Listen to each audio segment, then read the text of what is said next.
What do the Texans need? Where can they find it? Are there some steals for the Houston Texans? One of the most accurate draft prognosticators joins us to talk about it.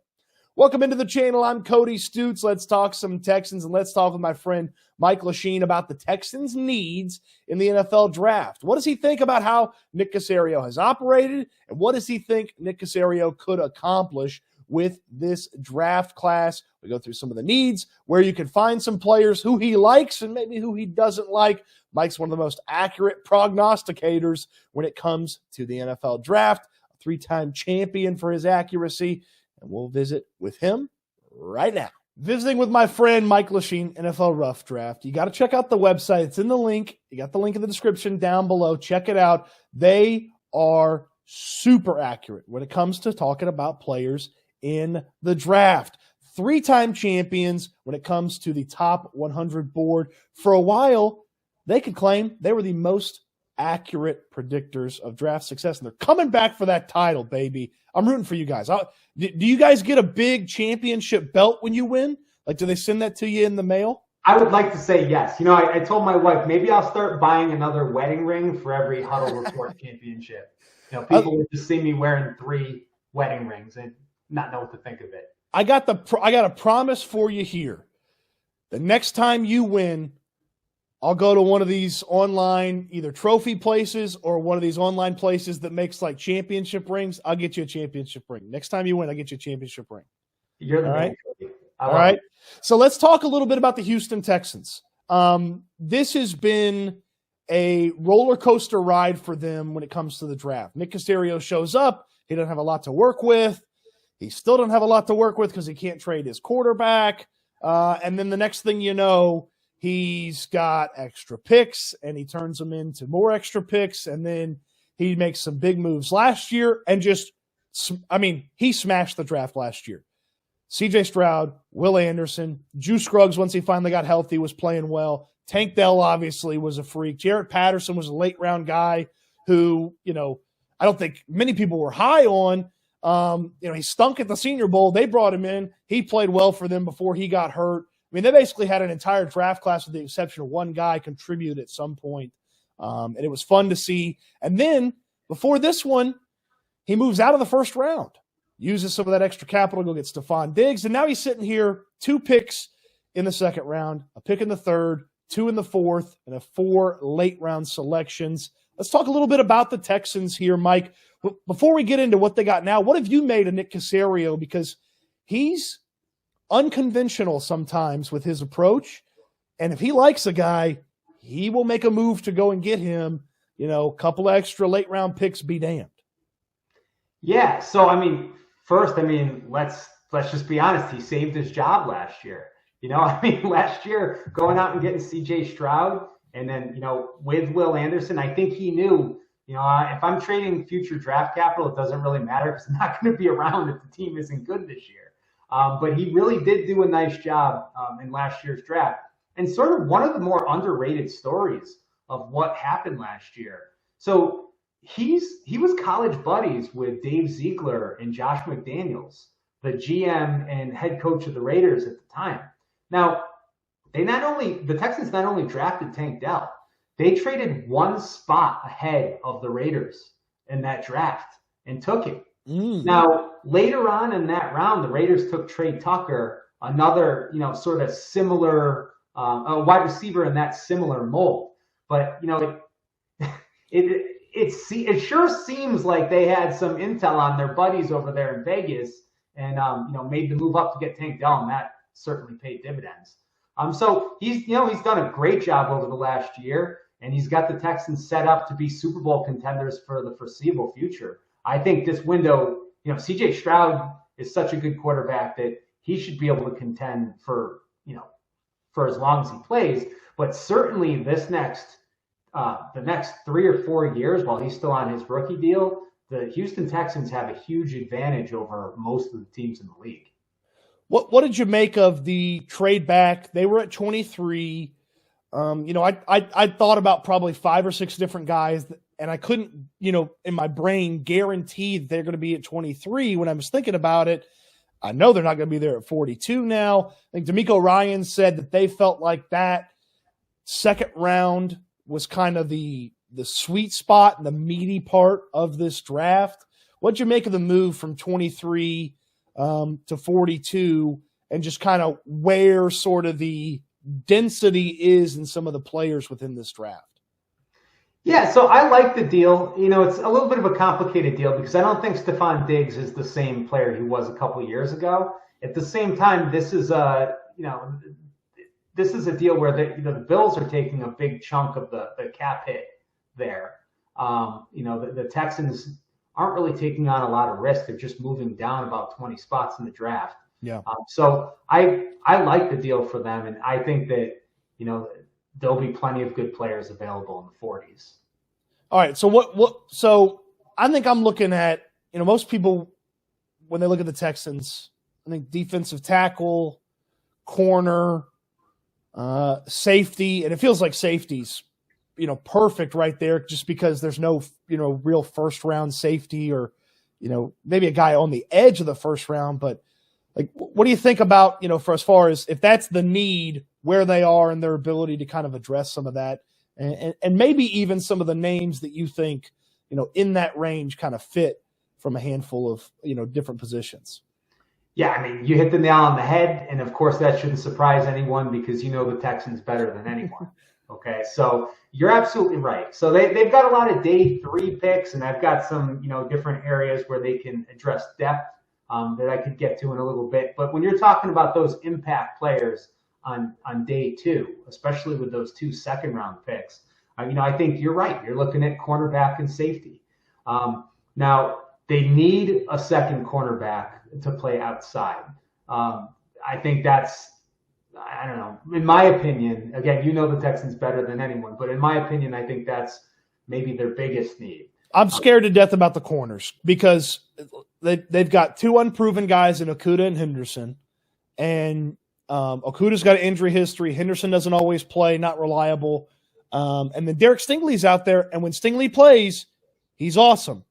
But Derek Stingley has had 4 straight seasons of football, 2 in college and 2 in the NFL, drastically affected by injury. So it's like this isn't the most durable crew that you got out there. So if you want to keep throwing bodies into the equation at cornerback, I'm in. Let's do it. Yeah, and I think unproven is generous for Henderson and Okudah. So they've kind of stunk to this point in the NFL. Yeah, absolutely. Yeah. So I think you can definitely get another starting cornerback in the second round. You look at Rakestraw from Missouri; he should be there around that range. Lassiter ran a little bit of a slow 40 time, which should knock him down, the Georgia cornerback, but he was certainly very productive.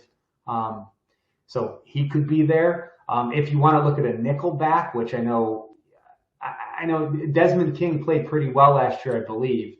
Yeah, King, and then they added the Bryant kid from New England. Okay. But if you're about to say Mike Sandristrell, I mean, come on, baby. Come on. Mike, 3 years ago, you couldn't have talked me into drafting a nickel corner that high. But, I think I've smartened up a little bit. I think I understand the way NFL offenses play, thus the way the NFL defenses have to compete with them.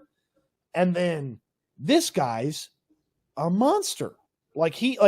It's not often that you would say, okay, a guy that's not even 6 foot that used to play wide out, is a dangerous cat at nickel corner. But I love what Sandristrell brings to the table. And everybody who talks about him says that he is an elite sort of interview. He's got a very, very high character, big time team leader. So you're right. A lot of times those sort of smallish nickel corners get pushed down.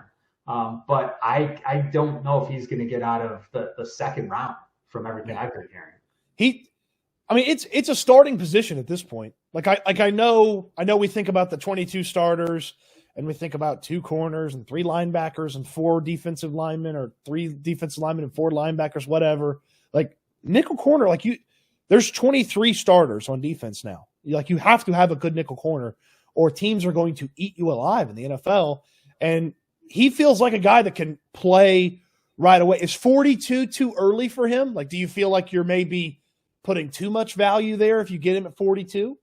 No, I don't think so, because the other thing with him is he can tackle. A lot of these kind of small nickel corners, they can't tackle, and that's sort of what pushes them down to day 3, because they're sort of one-dimensional once you get to that point. You look at sort of like an Amik Robertson. Well, everybody thought he was going to be a day 2 pick, but really, I mean, with his lack of height, he was just kind of like a guy who you throw in there to cover other sort of small slot receivers, and teams would run the ball right at him. But you can't really get away with that, with a guy like Mike Hilton or Samerstill. So, I don't think the second round is too high for him at all. I just want to fire a couple of names at you real quick. TJ Tampa. I feel like he's kind of, ticking up, but I don't really – I think he's just ticking up. One, he's got a cool name. But two, I think he's just going up because that's kind of how corners are going.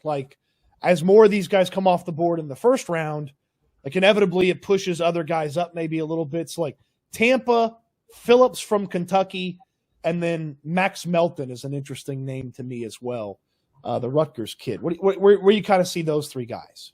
Yeah, Max Melton's got really long arms. He's really athletic. For me, he was a 3rd-round pick locked in from the end of the season. I think I even read something with Greg Schiano, told him, listen, you've got to enter the draft because you're going to be a day 2 pick, and you're never going to be able to make that money up as long as you play. And that was back in whatever, December or November. So, he's locked in, athletic, again, long arms. That's sort of one of the things you look at with corners. One, can they run? It's maybe the only position where the 40 time actually makes a difference. And then 2, how long are their arms? Because it might sound kind of funny, but just having, that extra inch could make a difference between a pass defended and a completion in the NFL. Boy, an extra inch, Mike, don't you know it? I plenty of times in life I could have used one. So I want to interrupt you here about Melton. When I think Rutgers and I think DBs, obviously Nick Caserio's there when Belichick is firing draft pick after draft pick after draft pick on these Rutgers guys. And I just wonder if that's bouncing around in the back of his head where it's a Rutgers DB. Bill used to do this all the time. Maybe I do this. Yeah, a side note there, Ray and I have had a joke when we've been putting our top 100 together, and I'm talking about we've been doing this for almost 20 years. And every single year we have a joke. Which 6th round defensive back is Bill Belichick going to take in the top 100 that's going to mess things up for us? Okay, Tampa and Phillips from Kentucky. So the Iowa State kid and the Kentucky kid, where you kind of see them if the Texans are thinking, corner with one of those seconds or maybe that 3rd. Yeah, I like Andrew Phillips a little bit better in the 3rd round. To me, he didn't stand out as much as I thought he might at the Senior Bowl, but it sure sounds like he's going to be a 2nd-round pick from everything I hear. But again, if you take him with that second round pick, that could end up working out. I think he ran a 4.41 or something like that. He's pretty fast, and he's a solid pick. And Tampa's trending up. Tampa might not even be there. Oh, wow. He could end up being a 1st-round pick. Wow. Okay. Yeah. So he could be there. If he is, certainly that makes a ton of sense for the Texans. If not, there are a bunch of guys who could be there in the 2nd round. I'm just going to throw one more name out there too. And this is maybe somebody who I'm a little bit higher on, but Cam Hart from Notre Dame. Oh, okay. I've been meaning to ask you about this guy because I saw you and Ray tweet about him a couple weeks ago. The Texans talked to him at the Senior Bowl, and they talked to him at the scouting combine as well. So, multi-contact, and you know what? I mean, he's big. I thought he had some nice moments at the Senior Bowl. Tell me more about Cam Hart. Tell me a little bit more. Yeah, ran a 4.50, which is fine, especially, for his height. And again, he's tall, but I don't think he's too tall. The NFL teams start to have that cutoff right around 6'4". If you have a cornerback that's 6'4", that's too tall, and they won't draft you on day 2. Tariq Woolen had a really good rookie year a couple of years ago and sort of broke that mold a little bit. But Cam Hart's only 6'3", so I don't think he's too tall. The 4.50 is fine for a cornerback. He's got long arms. Now, this is a guy, you mentioned the Senior Bowl. Aside from Quinyon Mitchell, he might have been the best cornerback there. He really showed up in practices. He was terrific there. And he hasn't even been a cornerback for that long. So he came to Notre Dame as a wide receiver and ended up flipping the cornerback. It took him a little while to figure it out. And then once he did, though, he was a lockdown cornerback. I think he gave up. His stat sheet isn't. He's one of these cornerbacks that doesn't have like a filled stat sheet, but it's because they didn't throw at him. Right. Like, I think he only had 4 passes defended last year, and I don't even know if he had an interception. But I think he only gave up like more than 25 yards in a game once in the entire season. And again, so you put that on tape after not even playing the position for that long. He's only a cornerback for the last few years. Now he goes to the Senior Bowl, backs it up there against other NFL talent. Now goes to the combine, runs a 4.50.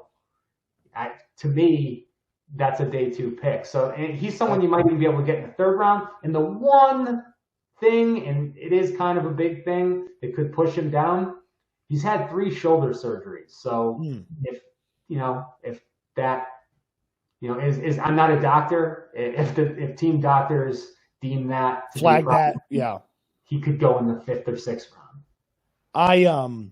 He feels like if Nick Caserio moves down from 59, he moves down with that from that second round selection and finds himself like in the top of the 3rd. It feels like Cam Hart would be like zero in on it, take a swing, especially if I never know what he made 8 trades last year. So it's like, and he said today, he had his press conference, he's like, take your bets if you want. He's like, we're probably not staying where we are. And it's like, yep, that's you.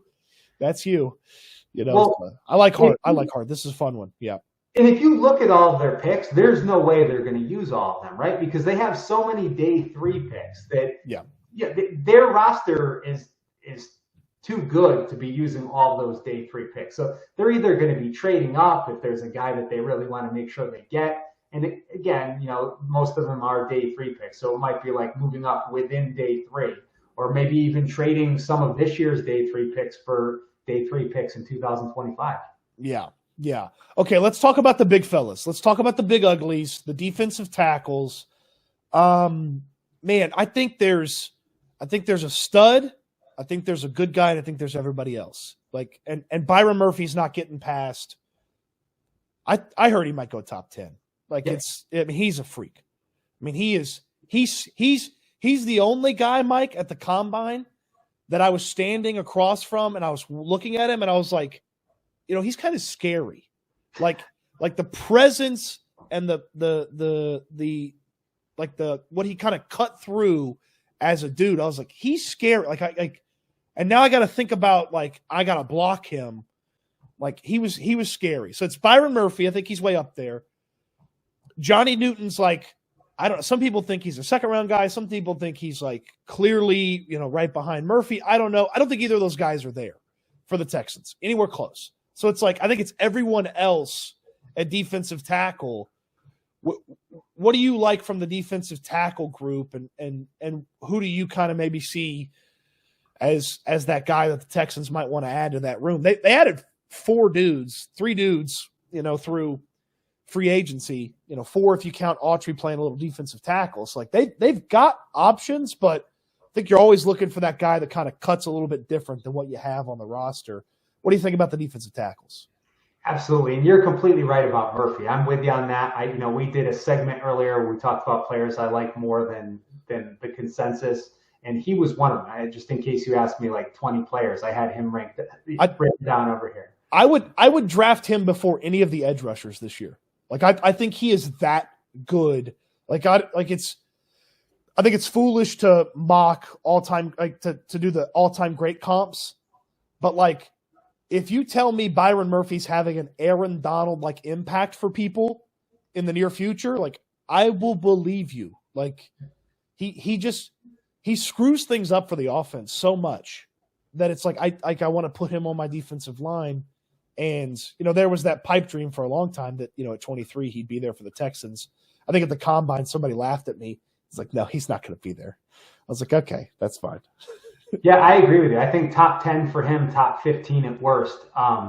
But, when you get into the second round, you're right. Newton could actually be there. So it Really? makes sense for them. I think he could definitely be there with that first, second round pick. Smaller guy than a lot of these other defensive tackles from a height and an arm length thing. The people are worried about his arm length at defensive tackle. Yep. So, that could cause him to slide a little bit. I know when sort of back when the season started back in September, a lot of people had him as a first round pick. But I think he's probably going to slide out. You've got Rook Row, who could be there. Say that 10 times fast. Exactly. That's the Clemson kid, and Clemson's been disappointing for about 3 seasons now. They've produced some NFL players, but like it used to be draft a Clemson defensive lineman. It's a no-brainer. Clemson's kind of ticked down a little bit, but a Row, which doesn't sound real, but that's a cool name. I think it's awesome. So you like him a little bit. Yeah, and I'll tell you, with Clemson, it used to be their edge rushers would all get drafted and then they'd all be busts. But they've actually produced some really good defensive tackles. If you look at the recent history, Christian Wilkins was there. You've got Dexter Lawrence was there. So they've had some good defensive tackles. When I look at the Texans, though, I kind of look at day 3. I look at the way their roster is constructed, and they've got a bunch of guys who are serviceable, but they're on expiring contracts. And so, sort of sticking with the Texas theme, I wonder about T'Vondre Sweat in the 4th round. I know he's had some issues since the season ended, but you stick him in there as your nose tackle. Yeah, the Texans have such a good team. You wonder, is it worth the risk? He is such a pop. The comment section is going to love you because he's such a popular name. I hear from Texans fans all the time, just draft him at 42. Like my argument for him is they don't make a lot of human beings like him anymore. Like, yes, he's 466 pounds and he maybe plays a little heavier than the actual weigh-ins. Like, I get it. Like, if I go turn on Saturdays at Texas, him and Byron Murphy were like eating offensive linemen each week. Like, they just would maul people. Obviously the off the field stuff is scary as hell because I care about the judgment to drink, and drive.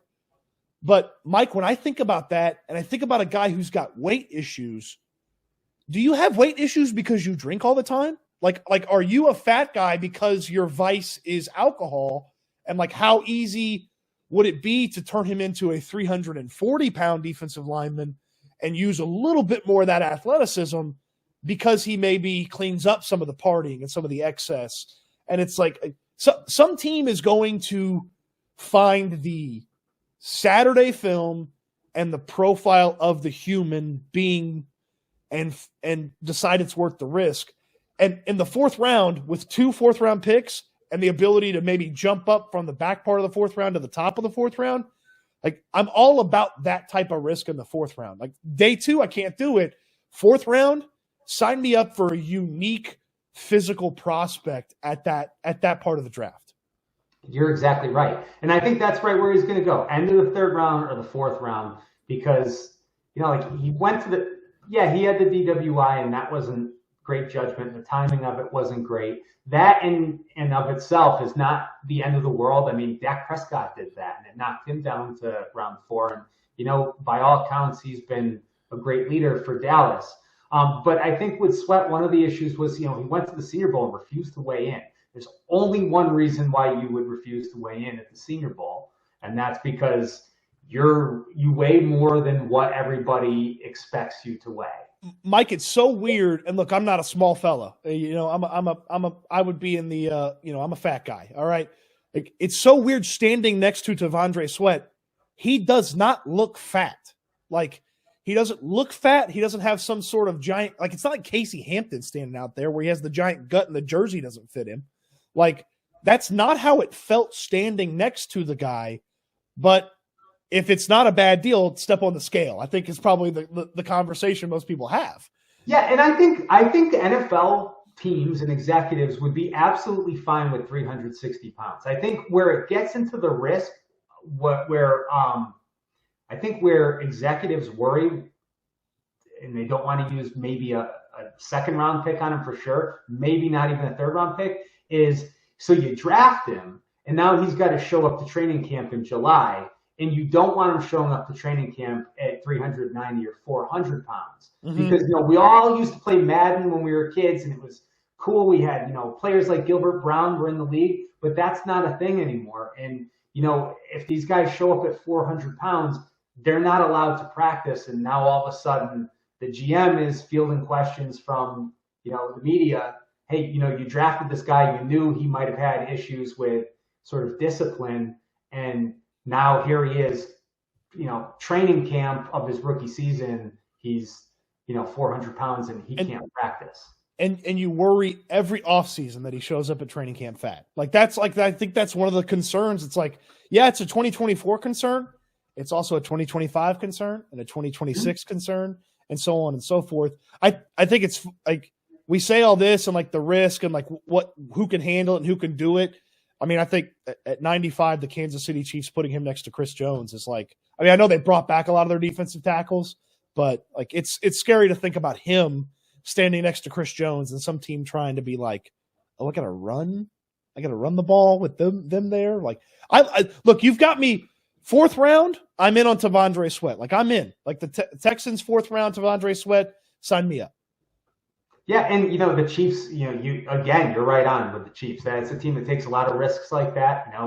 Rashee Rice last year, we actually took him out of our top 100 because we heard that there were some immaturity things there. Tyreek Hill, obviously, they got him in the 5th round because of some trading for Tony. Trading for Kadarius Toney, giving Josh Gordon a 10th chance.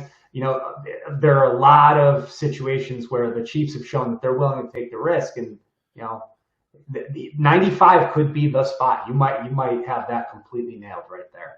So I cut you off when you were talking about, you said T'Vondre Sweat, and then, there's some other day 3 big fellas at defensive tackle that maybe they need a little seasoning in 2024, but they're ready to be part of the wall in 2025. Give me a couple more names here. Yeah. So, do you like Gabe Hall from Baylor? No, I don't. I think okay. Gabe Hall's one of there was a guy, what was his name? Johnny Vanderdoos, I think was his name. And, I remember this guy. Yes. Defensive tackle for UCLA. And his deal was he was a big practice player who just didn't show up in games. And, he showed up to the Senior Bowl, whatever year that's a long time ago at this point, probably like 10 years ago. And he dominated the week in practice, and everyone said, oh, this guy's back. He was a 3rd round pick, showed up, had a great camp, and just never did anything when they actually started playing. And I hate to say that about Gabe Hall, but if you look at day 1 of Senior Bowl practice, you could make the argument he was probably one of the top 3 or 4 players, that day. And then that was it. And he didn't have a lot of production, throughout his college career. Eddie Vander does. Yeah. Yep. Third rounder to the Raiders in 2017. I think I called him Johnny Vanderdoos. I apologize to the Vanderdoos family. Yeah. He actually, it's funny you say that. There was like a small moment where he was on the Texans. Maybe he was like hurt and didn't play or something like that. Or he was like I don't remember him getting on the field very much if he was there. Yeah, so all right, so you don't like Gabe Hall. I like Gabe Hall a little bit, but I think it's probably along the lines of what you just talked about is like he's a guy that, during the week, you're looking at him and you're like, and then game day you're like, Yeah. And I mean, well, you know what though? The Texans have a lot of those day 3 picks, and a lot of them are late. And so, maybe he's one of those guys where you draft him late, you bring him into camp, you see what you have. And you know what? If you end up cutting a 6th or 7th round pick, that's not the end of the world. So Right. he makes sense at that point in the draft, I think. Right. Braden Fisk, I think, we all expect him to be gone before day 3, obviously. I've heard that there might be some medical concerns with him. So, if he's a surprise faller, obviously that's a guy you got to take a chance on in round 4. I Yes. strongly doubt that he'll be there. But, I don't know. Again, I'm not a doctor. I don't have specifics on what those concerns are. So that's something to keep an eye on. Mekhi Wingo, he's another one. Actually, there are 3 LSU defensive tackles. Wingo is interesting because he's really productive, but he's small and he doesn't have long arms. So he's going to sort of be on that end of the day 2, beginning of day 3 sort of borderline. So he's someone who I think would make sense. Obviously, a much different player than T'Vondre Sweat. He'd be more of sort of like your penetrating defensive tackle. And Mason Smith, I don't think Mason Smith gets to day 3. This is another guy that I think I'm a little bit higher on, though, than the media. Mason Smith was a big recruit, tore his ACL, and, sort of was just coming back from that this year. So hasn't quite put it all together yet. But, I was talking to somebody the other day, and we were talking about the quarterbacks. And one of the things I was saying was, well, if you were really paying attention, J.J. McCarthy sort of didn't really ascend over Penix and Bo Nix. It's just that, he has the pro tools that project to the pro game. Yeah. And he's got 2 years of development before he gets to the stage of his career that Penix and Nix are at. So that sort of makes sense that he's now looked at as QB4. Well, the reason I mentioned that is because Mason Smith is another one of these guys. If we look back at his production, we're not going to see incredible statistics, but he's 6'5", he's got long arms. He's an athlete, former top recruit, and he's a guy who could certainly be a better pro than college player. Especially if you don't have to play him right away. Like, you get him in here, coaches get with him, get him healthy, teach him a couple things. He watches a couple of, long-time pros, how they go about their business. Okay. Well, and you hit the nail on the head again. Like, you look at Danico Autry. He's in that similar vein. He's a big guy. He's very tall, long arms, bats down a lot of passes, blocks field goals. But the way the Texans have that roster set up at defensive tackle, they've got some quality guys there. And so it's not this year that they really need these guys. It's after this year. And that's really where you're looking when you have, I'd say from round 3 on, that's sort of what you're looking at. Like, not a need right now, but this is going to be a need after this year. I love the way they built that defensive line room last year, where they had Jerry Hughes still hanging around. They had the 2 studs at defensive tackle. Studs, I mean, solid players at defensive tackle in Rankins and Collins. And then as they turn it over, and they set a franchise record for sacks, got rid of 3 of the 4 starters. And I feel better about the defensive line overall than I did a year ago. Like, obviously, Danielle Hunter's a freak. Like, he looks like Mr. Universe. It's crazy watching him play football. But, like, Caserio's gone out of his way to talk about Danico Autry. D'Amico Ryans talks about him in, like, a glowing way. Will Anderson just, like, casually mentioned, like, oh, yeah, he brings a different level of juice, a different style. I love having that old, productive guy to set the tone for everybody, in addition to, okay, at the end spot, we've got 2 just grinders and workers and super talented dudes in Anderson and Hunter. Everybody follows suit for them. And if you're not following suit, that's what Danico Autry's there for, is to kind of, hey, let's go, young buck. Let's figure it out. Learn, sit under the learning tree. I'm not going to be here forever. When I'm done, it's your turn. So, like, let's go. Like, I love the way they've built that defensive line room for a young guy on the defensive line, edge, tackle, whatever it is. And, you know, talking this through with you, I think Danico Autry is going to be my comp for Mason Smith. I mean, they're very similar. That might have to be you might have to use a 3rd round pick to get Mason Smith, but okay, you know, certainly he could fall. Okay. Let me just throw a couple of the edge rusher names at you. I don't necessarily know that it's a need for the Texans, but I'm never going to say no to more edge rush talent. Latu from UCLA. I'm concerned because this is a guy that had I think he's got the potential to be the best pass rusher in this class. I think he's got the potential to play 2 years and never play football again. Like the range of outcomes is so wide. I mean, he medically retired, Mike, and then he shows up at the Senior Bowl and he just kind of gracefully moved through the entire week, and it's like nobody's stopping him.